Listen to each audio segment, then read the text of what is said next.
an abbreviation of Navi Mumbai Airport Influence Notified Area, is a city that is proposed to be set up on 600 square kilometers around the upcoming airport.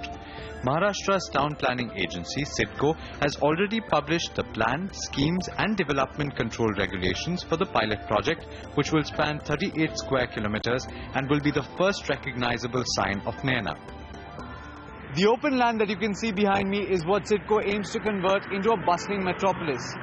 The estimated cost of infrastructure has been set at 10,000 crore rupees, and that includes a metro project. The basic infrastructure, and that's roads, electrification and sewage, is expected to cost as much as 4,000 crore rupees. Now, initially, the infrastructure will be funded through a loan from CIDCO, but eventually it will be set up using funds generated from a development fee of 500 rupees per square meter, as well as through sale of land. What I anticipate is that in about a month's time, month and a half's time, we will be sending our proposal to the government for approval. I am anticipating an approval from the state government in about 2 months' time, and then we will actually declare the plan and the development control regulations and ask people, because it's a voluntary scheme, and then ask the owners to come forward and surrender 40% of their land.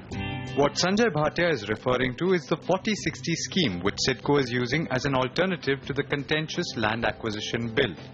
Under this voluntary scheme, a landowner with at least 10 hectares can offer 40% of his land to CIDCO in exchange for an additional 1.7 FSI. CIDCO has made allowances if landowners hold less than 10 hectares. The agency is helping such landowners to collaborate with one another and participate in the scheme. This model has been successful in Gujarat and Gurgaon. Besides CIDCO, the state-owned Delhi Development Authority and the Hyderabad Metropolitan Development Authority are planning to replicate the 40-60 pooling scheme.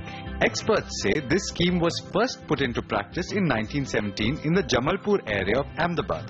I think this is a viable route that the government can take. There are 3-4 things which are in favor of this model. One is clearly that there is no exchange of money, and government very often find itself not adequately in terms of capital to be able to give capital to farmers and buy the land, and therefore this is a huge process. Not everyone is as optimistic about CIDCO's chances of acquiring land without hitting any snags. For its part, CIDCO says it will revert to the normal route of land acquisition if the 40-60 scheme doesn't work. But with the uncertainty surrounding the passage of the Land Acquisition Amendment Bill, this scheme might just be CIDCO's best bet. In Mumbai, Alexander Matthew.